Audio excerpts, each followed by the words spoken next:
What's up, everybody? I told you it's time for another edition of Haas Talks, and look who I have, Mr. Matt Ward, the ASCS director something or another, the Chili Bowl something or another, the hat guy from whatever place, and race car driver sometimes. Matt, thanks for taking time out of your busy COVID schedule to come and sit with us and chit-chat. Yeah, no problem. I'd like to get out of the house. I've been cooped up the last week, had knee surgery, so it's good to get out. You know, I heard your interview on Passing Points, the podcast there, and I felt kind of, I don't know. I was like, man, I should have got Matt first. But, now I'm working with Tyree and Ashwood and Goodman a little bit on that podcast. So I can say I was the first one to have you in studio, on video, and everything. You come from an extensive history of racing. How did it all get started for Matt Ward, like your initial first car purchase? The first car that I ever drove was actually my older brother Michael's car. Him and Greg Grand were out here racing weekly, and they were getting a new Factor 1, and he asked me if I wanted to race, and that's how I got into it. My first year was, I believe, 2003 out here. So first year, you come out to Port City Raceway. You'd been here before. I mean, you've been around racing and everything else. Was your first time in the car like what you really expected it to be, or was it something where you were like, oh, man, I wish it was a little bit different, or what was that first time like? No, it was pretty cool. I mean, actually, the first track that I ever drove at was Will Rogers out in Claremore, it was a bigger track, so you were going faster out there. I mean, it was everything I ever imagined. But started racing here weekly. There was a lot of cars here in the non-wing class. We were running C-mains weekly, and it was a great place to learn. If you fast forward now to 2020 and you think about the competition and everything back then, how much has it really changed? And I mean, just as far as like, I don't know how to say this other than the politically correctness of not being able to go down to another driver and being like, dude, I'm going to whip your ass. Well, I mean, back then there were some brawls in the pits and brawls on the racetrack. The rope there at the exit, that was because of me. Zach Alley turned my brother down the back stretch and caused him to wad his shit up pretty good. And he ran across the racetrack onto the front stretch, got out, started beating on him, and I took off out there. And next thing you know, there's like 50 people on the front stretch, and ever since then, there's been a rope at the exit. So that was like what, like how many years ago do you think that was? Well, if you get on YouTube and search Christopher Bell's onboard cameras, he was running non-wing, and he has the onboard where he stopped on the backstretch, and you can see my brother get out. He talks to Danny Klum for a second, and then he bolts across the racetrack. What? Yep. Dude, that's a little bit of time ago. Things throughout history, I mean, they've changed a lot as far as the sport goes. What do you think one thing that credits that? I mean, what's the reasoning for that? Is it that we're just allowing kids to race at a younger age? Is it the mix of kids in an adult class? I mean, what makes that happen? Yeah, I think the kids running the adult classes more and more these years, and how society's kind of changed. You can't go down and just beat somebody's ass because, a lot of people like to call the cops nowadays and press charges, stuff like that. Right. So then they go home and run their mouth on Facebook. It's almost like that get-rich scheme. Right. They're kind of playing the cards. So you drive a race car for a few years, quite a few years, really. I mean, with the ASCS 2 days and stuff like that, and then you start traveling with the ASCS regional tours and doing different things. When was it that you fully took over as far as race director goes in the ASCS ranks? Back in 2006, I was the Mid-South competition director, and I also went out on the tour with Larry Atkins' oldest boy, Todd. We did the national tour with Tommy Estes that year as well. Then took a couple years off, started my own lawn business, continued to race around here, and then March of 2011, my grandparents gave me the call, and that's whenever I took over, and that was Ashley's first race, was Devil's Bowl Spring Nationals of 2011. Okay, so let's talk about this. Ashley's here in studio. We have a live studio audience today. The infamous Maximus is here, and that has me way pumped that Max is here with us today. But let's talk about meeting Ashley, being a race car driver. Was that something that you were like, hey, I'm Matt Ward, I'm a race car driver? Like, how did that meeting go? Like, let's give people that info. Actually, the first time I ever met her was at Chili Bowl. I was stuffing programs. We were getting ready for the Chili Bowl, and she walked in, and that was the first time I met her. She'd never been around racing. She was there with a friend, and she started hanging out. And was it like one of those movie times whenever you're sitting there stuffing programs, you're like, oh man, programs, get your programs, and she walks in and everything went silent, slow mo, and it was like, her hair's blowing in the wind. Oh yeah. If I could turn back time, like something cool like that. Oh yeah. Like instantly, you were like, dang, she's one. No way. You're full of crap. So how did the first conversation go? Because she's here, you have to tell the truth. And we can really get the actual information in this. Well, I mean, we hung out as friends probably, I don't know, 8 months before we ever started dating or anything. Did you ever have to tell anybody to stop staring? You were just friends? No. A lot of people thought I was her dad. That's even better. Yeah. No, we're friends. She's not my daughter. Stop staring. We were traveling for ASCS, and we were out in California, and I was getting diesel, and this guy comes up, and he's like, "It's awful nice of you to travel the country with your daughter." And I was like, "No, that's my wife." Is it the gray hair? Did you have the beard at this time? Yeah, I had it. Oh gosh. Okay, so you meet Ashley. The first time she ever went to a race as far as working, or was it the first time to a race with you whenever you were a series director? That was the first time she ever went to a sprint car race. Her first race ever was Chili Bowl. She got to sit front row down on the front stretch with the Hooters guy, Jeff Barbie. That was her first race ever. That's epic. That's a pretty epic first race. I agree. What was Max's first race? His first race was Red Dirt Raceway. He was 14 days old watching his Uncle Blake run the midget. Man, that'll be one he remembers. Yeah, I'm kind of jealous of Max a little bit because, A, he has prettier eyes than I have, and B, he's been to more racetracks than I've been to in my life, and I'm almost 37 years old. What's his track count at? He's at 41 racetracks. He's been to 28 different states, and he's been to 179 races. Race nights. That's just outstanding. That's crazy. So we flash back to that. You get that call. Hey, grandson, here's the keys to the motorhome. We want you to go down to what racetrack was it? Devil's Bowl. Oh, freaking perfect. Yeah, all eyes on you at Devil's Bowl, right? Yep. We want you to go down to Devil's Bowl and be the director for the night. We want to see how you do. Yeah. Was that a call you ever expected? Were you like, man, I can't wait to get the call from Grandpa? I mean, I figured it would come, but I didn't think it was going to be that quick. I mean, I think I was 25 years old, 26 maybe, and I was just racing. Me, Blake, and Brandon, we were racing probably 100 races a year, having fun. So I never really thought about it. I knew I would do it, but just didn't think it'd be this quick.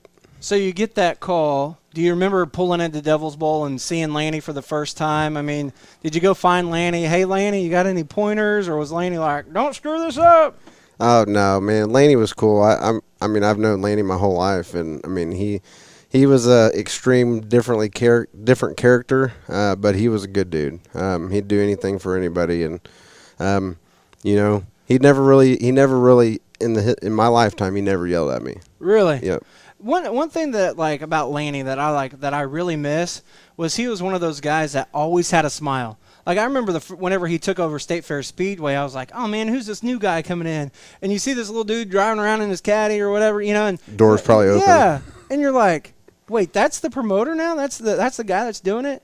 And then I remember seeing him it was probably a few months later, and he stopped my buddy at the time, and he's like, man, you'd be way fast if you'd slow down a little bit. Just slow down a little bit, and you'll be way faster. Lanny, a guy that, all of us miss. I'm sure you guys miss him even more coming through Shootout and Chili Bowl time for sure. Just the stories that you would hear, it's probably outstanding. So that first night that you're race director at Devil's Bowl, was it a smooth night? Was it a night that you're like, oh my gosh, I can't believe this happened? No, I mean it was a fairly smooth night. Ashley probably remembers it more than I do because she was in the pits and it was really really cold and she was freezing. But it was overall smooth night. It was a smooth weekend. It was a 2-day show for the Spring Nationals, and then Tommy was actually there, just kind of helping me. If something happened, then I believe it was 2 weeks later. It was a 2-day show at Little Rock. That was the first weekend of me and Ashley there by ourselves. So it was me, Ashley, and Lonnie Wheatley.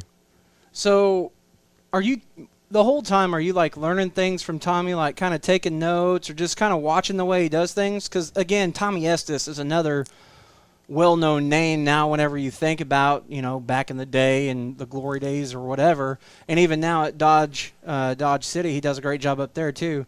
You've kind of been able to be surrounded by a lot of cool, smart people. Probably one of the smartest in your grandpa too. Let's just face that. Yeah, I mean over the years, whenever my grandparents started ASCS, on the summers I'd travel around with them in the back of the dually with them, and I mean I was 9, 10, 11, 12 years old and working the T-shirt trailer, working staging areas. So I've been working it my whole life. It was just that time I was the boss man. Everything came back to me. All the complaints came to me. That was the biggest. I think that was the biggest thing, was getting used to, was everybody coming up and bitching at you. I'm sure Terry knows it. First couple of years, you take it to heart. You think, because you're the man, so you got to take it. And over the years, it gets easier to deal with because these guys are racing for a living, so they have the right to come up and complain and bitch. And usually the next day or so, they'll come up, talk to you, and they cool down and everything's good to go. Transitioning from a race car driver to the position you're in now, was that an easy transition for you, or did it take a long time getting used to guys coming up and giving you that butt chewing of, man, you sent me back a row because I jumped the start, but that guy outside of me wouldn't go, or yada yada yada? I mean, it's okay. I grew up watching my grandpa. If anybody knows my grandpa, he can yell and scream. So I've just lived with it, and I'm accustomed to it, so no big deal. Whenever you go to the racetrack now as a car owner, because you've been a driver, you've been in the seat as far as race director, and changing rules and modifying things to where they fit to our times, because it is an ever evolving sport, really. Now you come to Port City as a car owner. Do you think back to the times where you're like, oh, man, I remember I probably shouldn't be so hard on him because I remember whenever I was in this situation, or, Yeah, I mean, Or do you find yourself coming here and you're like, screw it, yeah, take my shirt off, we're at the races. Like, I don't have a care in the world. No, I mean, this year, I've kind of stepped back and let Jace McIntosh and Denny Felker and Seth Shabester, they've drove the cars this year, and due to my knee surgery, and my knee's been beat up this year. So whenever we come to the racetrack, I just let Ethan handle it. Ethan's down there in the pits. He takes care of the car all week. He gets it ready for all these drivers, and I let him handle it. I don't want to come in and be the boss man and tell him yell and scream and all that. Right. I just let them do their thing, and I just go watch races. Just come out and have fun. Yep. COVID has just screwed a lot of things up. Yep. You guys are working now basically feverishly just to make up any type of races that you can make up. With the news that surfaced early in the week, Knoxville completely done for the season. Do you foresee, or are you seeing that kind of be the trend in that area, or is it kind of based on a regional type deal? How are you guys dealing with that? It's just kind of based on like the regional area, like around here, Missouri, Kansas, South Dakota. Everybody's been racing, and not a lot of backlash from the state and stuff from that. But up in Washington, we didn't get to go up there, and they're still racing up there with no fans. So they're doing a pay-per-view on Thursday night at Skagit Speedway, stuff like that. So it's affected our schedule a lot this year with the national tour. The regional tours, they've been able to have races, and having a national tour race, it's more money, it's more risk to do it, and a lot of people can't have full capacity stands, so it's hard to do that show. Are you guys working to maybe try and manipulate the schedule to pick up some races in areas that are able to race, or is it something where it's kind of too late in the game to try and shuffle everything around? It's kind of too late right now. Terry's done a awesome job of maneuvering tracks, and unfortunately, Bulls Gap and I-96, they were supposed to go early in May. They got rescheduled to this last weekend and supposed to be this weekend, and it got canceled again. So he's worked his butt off on trying to reschedule all these races and recoup some of these races, but unfortunately, due to COVID, it ain't happening.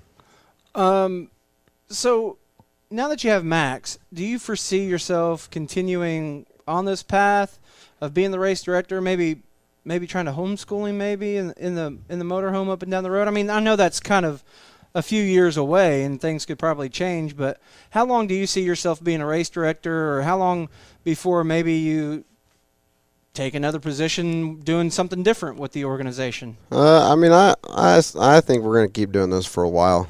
Max enjoys the motorhome and traveling and getting to see all these places, and me and Ashley are going to homeschool him, and whenever we're teaching him these things like geography stuff, he'll actually get to go visit these places. So it'll be good for him. And then, we're gonna look at getting him a race car, get him a junior sprint eventually, and start him in his racing endeavors, and we'll just kind of see where it goes. With that comes a lot of work and a lot of people that you have to surround yourself. Like you said, Ethan kind of taking care of the racing stuff.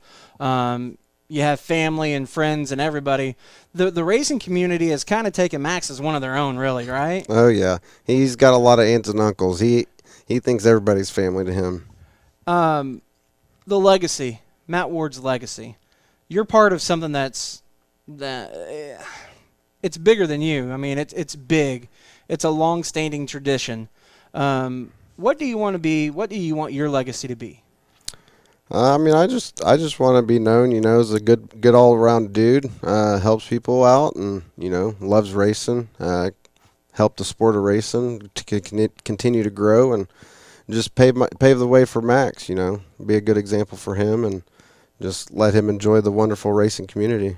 And so now I want to ask you, if you had to describe Matt Ward's driving, Matt Ward the driver, how would you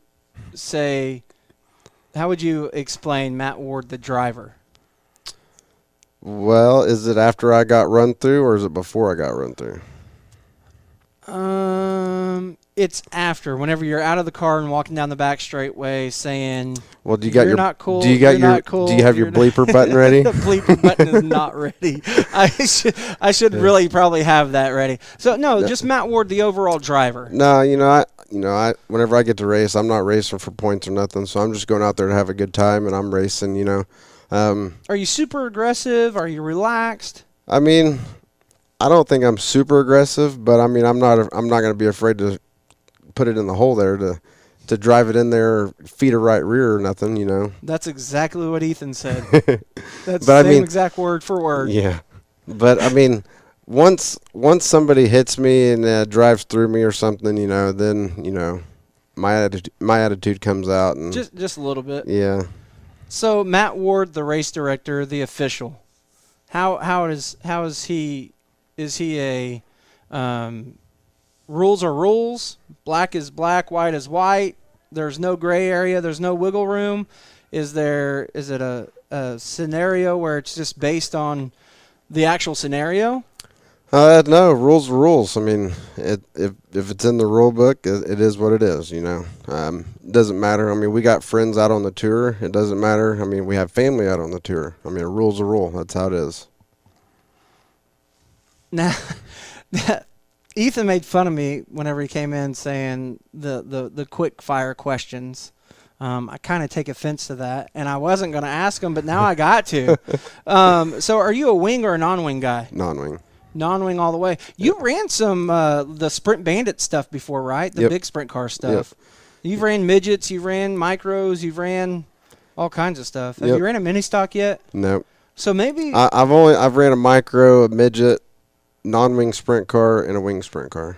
So maybe for one of these Terry Maddox promotions, Mini Stock Mania. So speaking of that, So yes. Hold on. Change the camera angle. All right. All So Terry comes out with all these Terry Maddox promotions. All these TMPs. Enduros, all this cool sounding stuff. He always books those when me and Ashley are on the other side of the country. So I told him, I was like, Terry, why you got to book this cool shit when we're gone? We want to race this. Yeah. So That's me and Ashley wants to get in these Enduros too. She wants to get like a Ford Ranger and Let's dig at you, Terry. She wants to plant a garden in the back, in the bed of the truck. Oh, dude, that would be awesome. Yeah, that would be epic. Yeah. Are you a bull ring guy or a big track guy? Bull ring. You like heavy or dry slick to a curb? Dry slick to a curb. Are you a sunrise or sunset guy? Sunset. Do you do most of your driving early in the morning or late at night? Late at night. Late at night, get it done. Night rider. What's your go-to snack on the road? Ooh. Strawberry Uncrustables. Okay. Max's favorite. Max's favorite, he said. Also the hot spicy peanuts. Okay. Gatorade. The blue Gatorade. Blue or Riptide Rush. Riptide It's got to be light blue, not dark blue. The light blue. The Frost. Dark blue, I threw up when we were racing sprint cars at Outlaw Motor Speedway. Can't drink it. Can't do it no more. Nope. Are you a texter or a caller? Texter. Facebook or Twitter? Facebook. Man, you're really good at this. You practiced. Bacon or sausage? Bacon. Eggs or waffle or pancake? Ooh, I like both though. Yeah? I like both. Kind of a Hold mixture? on. Ashley makes these waffles with confetti cake batter. Right? Oh my God, they're good. Really? Yeah, you gotta try it. Anything else that you think people should know about Matt Ward? Ooh. I mean, I don't know. I'm a good guy. A lot of people think I get mad real easy, but it's not real easy. It just gets bottled up. You just look so intimidating. Yeah. I mean, every time I see you, I just follow you because I'm like, either A, something funny's going to happen, or B, he's going to be like, tell me a cool story. Yeah. And it usually, like, 9 times out of 10 is one or the two. Yeah, I'm glad when you come around. You always it's lighten fun. the mood. Usually I'm stressed at the time, and you tell me a joke, calm me down. The funniest Matt Ward story that I have is whenever you were at Creek working the track for Terry, and you got the tractor high center, and I videoed you, and you were just ripping the onion, man. Golly. She came unstuck, though. She came unglued. Yeah, I had to do the Harry special and yell California and just gas it. Just gas it. Yep. Well, guys, this has been Matt Ward on Haas Talks. Introducing the Performance Electronics wideband O2 sensor with Bluetooth. With just 3 wires, installation couldn't be easier. Quickly connect your smartphone to our simple app to monitor your engine's air-fuel ratio in real time without gauges. The PE wideband O2 sensor is just one of many Performance Electronics products that can add brains and brawn to your next high-performance project. Find them all at pe-ltd.com.